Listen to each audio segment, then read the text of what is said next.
Bonjour à tous, il est 7 heures et bienvenue dans Bonjour Omerta. Aujourd'hui, on va retrouver le best-of de Pierre-Yves Rougeron qui nous décrypte la crise politique dans laquelle se trouve la France.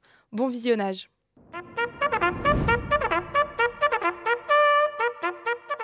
Donc, soit Emmanuel Macron a pété les plombs. Hypothèse numéro un, si c'est le cas, nous arrivons à la fin de ce que le commentaire politique hors aide d'un médecin psychiatre est capable.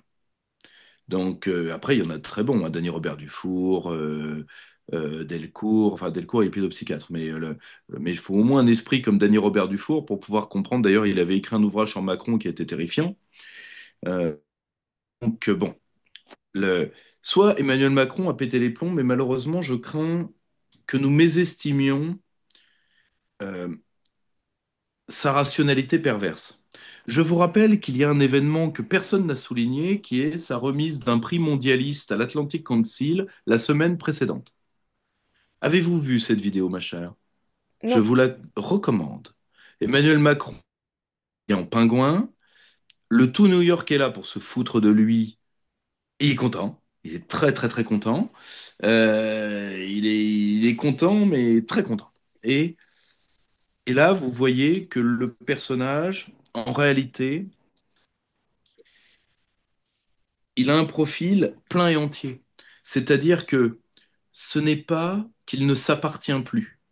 Moi, je fais le pari que malheureusement, il a une rationalité perverse et qu'il faut lui prêter cette rationalité.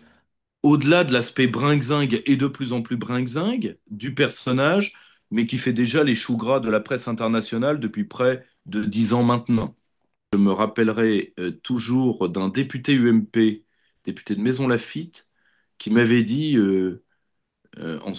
qui définissait sa fonction de parlementaire comme le fait, je cite, de faire le tapin, je cite, et qui avait dit, le maire est le pire d'entre nous parce que il ment, c'est l'état de grâce. Vous voyez, le- la légende dit que l'heure qu'il est, le temps qu'il fait, vous n'avez pas à le croire.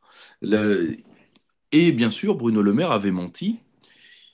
Emmanuel Macron a demandé qu'ils viennent et qu'ils viennent pas à n'importe quoi, c'est-à-dire qu'ils viennent à la défense. Donc ils prennent la place qu'ils prennent, comment dire, la place anciennement ministérielle de Monsieur Lecornu. Or, ce que vous devez avoir en tête, c'est que Bruno Le Maire et maintenant Monsieur Vincent Hervouet, donc groupe LCI, l'a avoué, et je le remercie, parce que à titre personnel, je le dis depuis 15 ans, sous les huées, maintenant c'est dit, que Bruno Le Maire, il le dit à demi-mot, est ce qu'il appelle un germanisant, donc on va être très clair, un agent d'influence allemand. Et sa place, vu que la seule chose qui compte pour tous les gens qui approchent encore Emmanuel Macron, c'est la survie de l'Europe germanique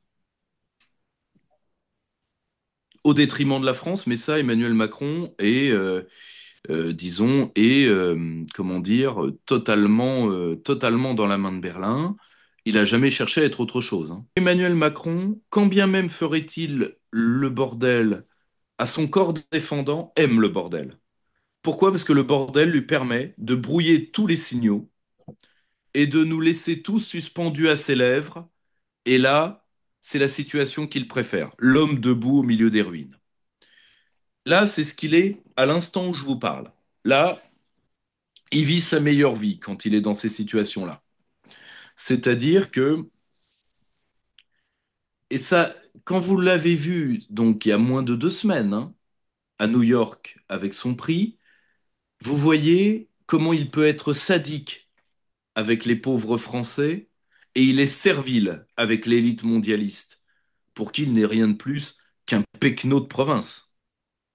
Depuis New York, Paris, c'est la périphérie. Donc, ce qu'il faut bien avoir en tête, c'est que là, nous sommes tous suspendus aux lèvres de ce grand maniaque qui, comme il n'est pas chef et il n'y a plus d'État, est juste un petit garçon cruel qui joue à arracher les pattes et les ailes d'une mouche. Mais comme le disait très bien Jérôme Fourquet, avec qui je ne suis pas d'accord souvent, mais qui a eu une phrase très juste, qui ça intéresse? Car je vous rappelle que la vie politique aujourd'hui est une scénette de théâtre de boulevard devant une salle vide. Je cite Jérôme Fourquet en substance, et Dieu sait qu'il avait raison. Vous voyez ce que je veux dire? L'armée des rats qui l'ont porté sur le pavois, je pense à Monsieur Minck, l'un des plus gros surmulots du quartier de la Tour Eiffel. Je pense à l'Express, Le Point, enfin toute la presse poubelle. Et tous les rats qui quittent le navire finissent par s'attaquer à leur ancienne égérie. Pourquoi? Parce que par cette politique de terre brûlée, Emmanuel Macron viole la règle. La règle, c'est, écoute, t'as fait 2 mandats qu'on a extorqués aux Français. Extorqués par le pôle financier, par la liquidation de Fillon, par l'utilisation de la technique de la chèvre crevée les 2 fois pour pas qu'il y ait de débat de second tour. Et oh, ça va.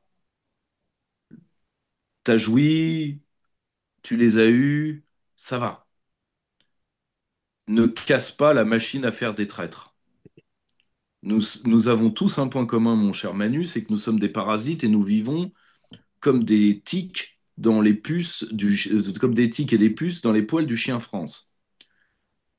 Si tu réveilles le chien, il risque d'essayer de se débarrasser des tiques.